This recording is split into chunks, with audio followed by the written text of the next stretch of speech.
Bom dia, boa tarde, boa noite para o vestibulando que sabe que não tem hora certa para estudar. Se você caiu aqui de paraquedas, boa aterrissagem. Você está no canal Igor Sebin Redações, esse canalzinho aqui que tenta ajudar o pessoal aí bem na redação para conseguir a sua aprovação.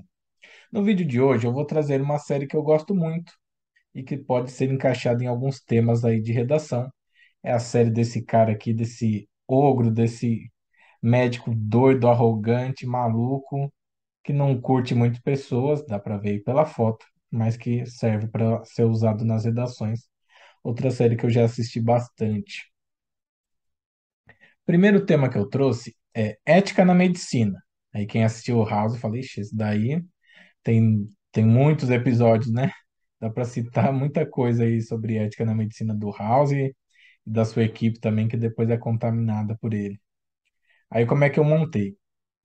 De novo, para quem está chegando agora, eu deixo as cores ali para facilitar um pouco essa compreensão dos itens que eu considero como básicos para a introdução, que garantem a nossa pontuação, que todo mundo está aqui para tirar mais 900 no mínimo. Então, ali, rosinha é o repertório sociocultural, de azul, contextualização, e de cinza está a nossa tese. Essa é a fórmula que as redações nota máxima utilizaram. Você quer tirar nota máxima, quer tirar uma excelente nota. Então, essa é a fórmula que você deveria usar também. Então, vamos lá. O personagem Gregory House, da série que leva seu nome, é um médico pouco ortodoxo, cujas ações visam sempre a resolução de problemas de saúde, independentemente dos meios necessários. Contudo, debate-se acerca dos limites da atuação dos doutores, em busca de respostas sobre questionamentos éticos. Tá vendo? Trouxe para a realidade. Tava, a banca estava lá, por exemplo, me pedindo ética na medicina, essa simulação que a gente está fazendo.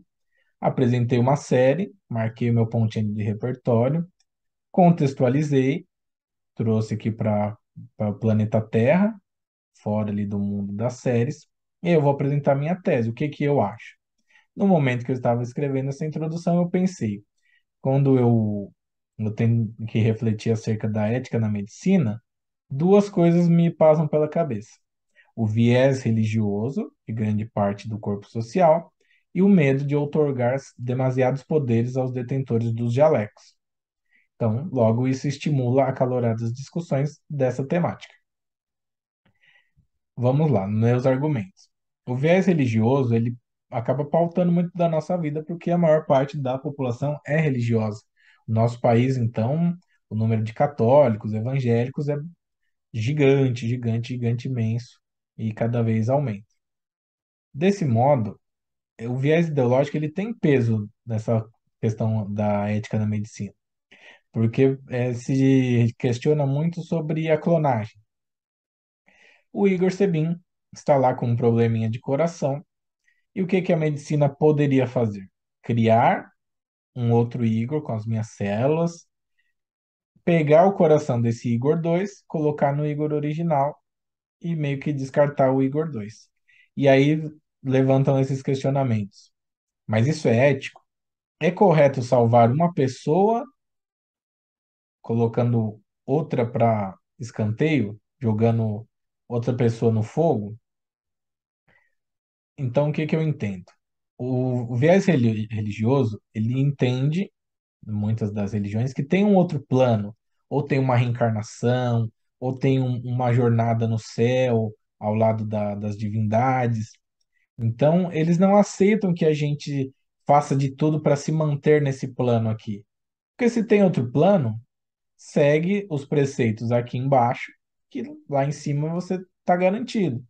Não tem por que você querer que se faça uma clonagem, sendo que caso você venha a falecer, o seu lugar lá no reino dos céus está garantido. Então eu entendo que esse viés religioso ele tem bastante voz aí nessa questão da ética na medicina. Além disso, o medo de você dar muitos poderes aos médicos, porque acho que o que passa na cabeça de muitas pessoas é assim: tá, mas aí o médico decide quem vive e quem morre? O médico vai virar Deus? O médico, então, se a palavra dele vale mais do que tudo, as outras pessoas não podem opinar quando se tratar de vida, de saúde, eles vão estar acima da legislação, ou eles que farão as leis. Então eu creio que esse medo de que os médicos fiquem super poderosos também acaba estimulando essas discussões sobre a ética na medicina, quem deve frear os médicos, qual é o sistema de contrapeso. Não tem lá o sistema de três poderes do executivo, judiciário e legislativo? Se você der muitos poderes aos médicos, o médico pensou que era para fazer tal procedimento, igual o House. O House, ele não tem muita ética. Ele quer salvar o paciente, ele quer resolver ali o quebra-cabeça dele, e aí, se ele tiver que fazer um exame que o paciente não permite, que não tem o consentimento do pai, se for um menor de idade, ele quer fazer. Isso daí acaba não sendo ético, porque a gente tem que respeitar a opinião das pessoas, as vontades. A gente tem direito até de querer morrer. Se você quiser recusar um tratamento, você recusa e leva a sua enfermidade até o final e acaba falecendo. Então, tem que haver esse respeito sobre a opinião dos outros nesse sentido. Senão, se o médico ficar muito poderoso, ele decidir o que ele diagnostica, o que ele receita, como ele faz o procedimento, se faz, se não faz, quando faz, pode ser que ele, isso daí acabe saindo um pouquinho, de controle, e aí, uma vez que haja esse desequilíbrio, vai ser difícil voltar. Então, eu colocaria esses dois argumentos para desenvolver nos meus desenvolvimentos. Além desse tema, eu também trouxe o de medicina humanizada. Só que esse daqui é um pouquinho diferente, eu já trouxe no desenvolvimento. Então, imaginem que já tem uma introdução feita, e aí eu trouxe o House no desenvolvimento. Eu falo, dos médicos que não fazem exatamente por amor a profissão, a tal do amor à medicina, e aí eu venho, desenvolvendo isso nesse parágrafo. Em primeiro plano, destaca-se que a profissão de médico é tida como a mais nobre pelos brasileiros, pois atuam salvando vidas e ganham excelentes salários. Aí, de vermelhinho, você pode ver que é o tópico frasal, que é o que deve ter no seu parágrafo de desenvolvimento. É meio que uma introduçãozinha, você tocando na ferida ali aos pouquinhos, e depois você vai desenvolvendo. Então, aquele primeiro parecer que você vai desenvolver durante esse parágrafo todo. Então, eu coloco ali que os brasileiros eles cultuam muito os médicos. É como se só eles salvassem vidas, né? Não houvessem os bombeiros, os policiais, às vezes fazem algumas. Tem algumas ações que salvam vidas, os bombeiros, o próprio salvar-vidas lá na praia.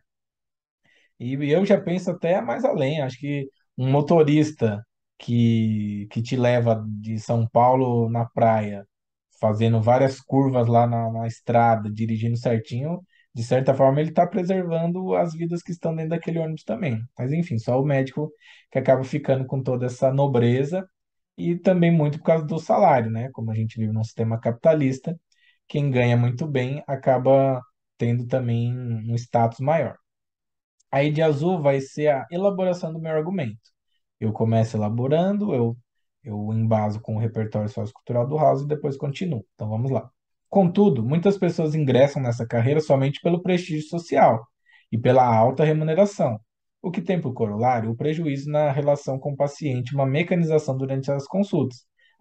Tô tocando lá no ponto de medicina humanizada. Então, tô falando que o fato de a pessoa só querer um prestígio social, só querer aquele saláriozinho de 30 mil, faz com que não haja essa humanização no atendimento. Houve um caso recente de uma pessoa, uma moça que reclamou nas redes sociais: Poxa, na hora do meu descanso, a pessoa vem aqui com um sintoma leve, não sei o que está fazendo essa hora da madrugada na rua, era para estar em casa se está tão doente. Enfim, já estou extrapolando um pouco o que ela disse, mas foi mais ou menos nessa linha. Então você percebe que não há aquele amor, aquela dedicação à profissão do a quem doer. Ela está ali por outros motivos que não são apenas os nobres, né? De ajudar as pessoas, de salvar, de causar um bem-estar em outros indivíduos.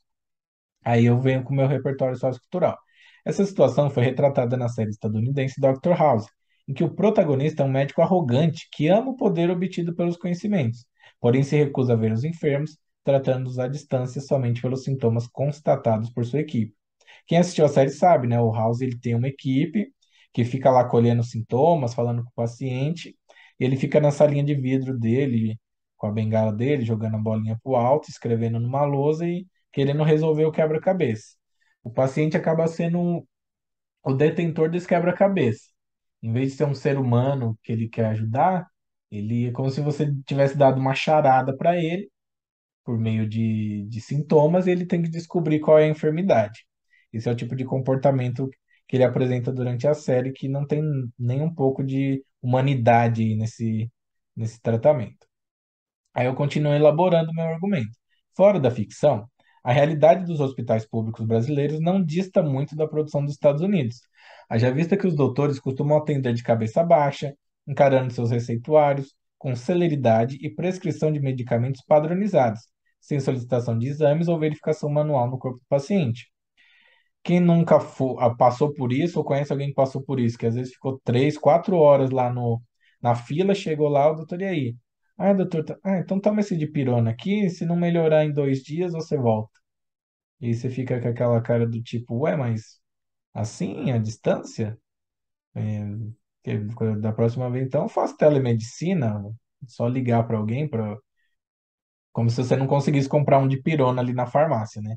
Então, esse tipo de atendimento é bem comum, infelizmente, e pode até agravar, né? Aí eu venho finalizando, e a minha conclusão ali de verdinho. Logo, a inexistência do atendimento humanizado pode acarretar agravamento de enfermidades até atingirem ponto crítico e irreversível. Você chega lá, vamos supor, com uma doença nível 1, vamos supor de 0 a 10. Aí o médico pede você voltar em 2 dias. Aí em 2 dias você já volta com essa doença nível 3. Aí o outro médico te dá de novo aquele dipironazinho e vai pra você voltar em 3 dias. Você volta com a doença nível 6. Nessa brincadeira de você ser jogado de um lado para o outro, aí quando algum médico ou quando seus sintomas ficarem muito ruins a ponto de te internarem e forem averiguar, então, senhor Igor, já está no nível 9. O que a gente pode fazer é deixar a sua família te visitar aqui, que o senhor não sai mais desse hospital. Então, a gente está lidando com vidas, a gente não pode correr esse risco. Não é um carro que você fala pro cara, eu acho que a suspensão tá boa, dá uma volta aí com ele, qualquer coisa você retorna, aí a gente dá uma ajustada.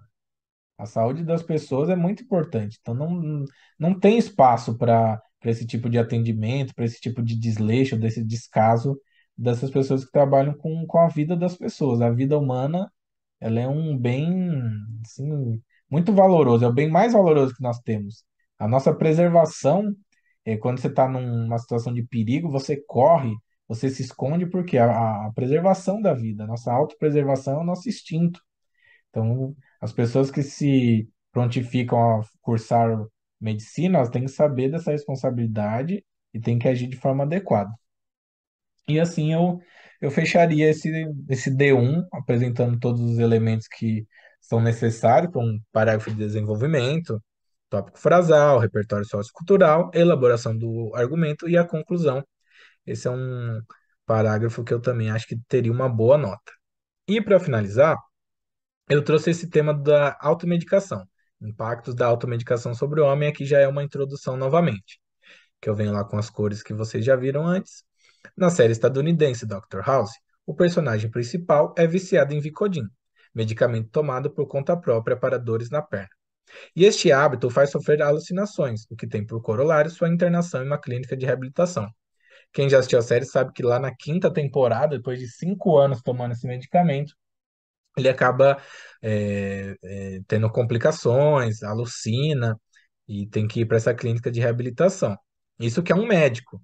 Então, o legal de você trazer isso daí é que tem um ponto a mais. Ao alerta, um médico que se automedicava chegou nesse ponto. Imagine aqui o Igor Sebin, que mal sabe ler e escrever, não sabe nada do funcionamento do organismo, vai lá, fica tomando qualquer remédio que tem pela casa, qualquer coisa que o farmacêutico indica, que o primo indica, que o vizinho indica. O que que pode acontecer com a minha saúde? Eu contextualizo. Fora da ficção, essa situação ocorre rotineiramente, pois a automedicação apresenta praticidade para os indivíduos odiernos, que estão sempre atrasados e apressados em demasia para cuidarem de si. Então, isso também agrava, porque a gente está sempre correndo. A nossa vida hoje é uma correria que só. Então, quando você tem que ir ao médico, aí você sabe que é demorado, você fala que sabe de uma coisa, eu vou passar ali na farmácia, vou comprar aquele remedinho que sempre funciona, só que Pode ser que 5, 10, 15 anos tomando aquele remédio você tenha problemas de saúde em virtude dessa prática. E aí eu vou criar a minha tese. Eu olhei lá o tema, apresentei meu repertório, contextualizei, agora eu tenho que falar causas ou consequências dele, certo? Então eu coloco. Ademais, essa prática é impulsionada pela má qualidade dos serviços de saúde pública e pela venda de remédios sem apresentação de receita médica do cliente, o que ocorre sem fiscalização dos órgãos responsáveis. Foi o que eu disse previamente. Demoram 3, 4 horas para entrar na fila, na sala do médico. Você fica lá na fila para ele chegar lá e receitar o de pirona, você mesmo vai lá e compra o de pirona. E aí você chega na farmácia e não se pede uma receita. Simplesmente fala, senhor Igor, você quer um de pirona? Tá aqui, ó, pode tomar. Eu nem sei se de pirona faz mal, tá, gente? Como eu falei, não tenho conhecimento. Só estou usando um medicamento aqui como exemplo para falar que a farmácia ela acabou virando um comércio, né? Não é mais esse. Já era para ser meio que um elo só entre o paciente e o médico. O médico te examina, faz um diagnóstico e passa um remédio, você só vai lá e compra na farmácia. Só que como o médico é quase inacessível, ainda mais para quem não tem convênio médico, e também é fácil comprar na farmácia, você vai lá, a própria farmacêutica fala, toma esse remedinho aqui. Não sabe se você tem alguma complicação, se pode ter alguma reação, você simplesmente vai lá e toma, e correndo vários riscos. Então, uma introdução simples, porém cumprindo todos os requisitos básicos, teria aí o repertório sociocultural, contextualização e a tese que seria desenvolvida nos parágrafos de desenvolvimento. Como eu sempre digo, a interação de vocês é sempre importante, então, se achou o vídeo uma bela de uma porcaria, mete esse dedão no dislike aí, comenta que foi muito ruim, vê o que dá para melhorar. Quiser fazer sugestões, críticas construtivas são sempre bem-vindas, só não pode xingar a mãe. Os links importantes na descrição sempre podem te ajudar. É uma expansão desse trabalho aqui do YouTube. E finalizando com a frase da Cecília Meirelles: há mil maneiras de se colaborar na obra da educação, há terreno para todas as vocações. Eu acho, e apenas acho, que tem uma pequena vocação para ajudar as pessoas a fazerem boas redações. Então, trago esse conteúdo aqui, que espero seja válido para as pessoas, que consiga dar aí algum direcionamento no estudo de redação, na produção de redação, e também oferto outros serviços que podem ser encontrados aí abaixo. Um abraço a todos, bons estudos e até o próximo vídeo.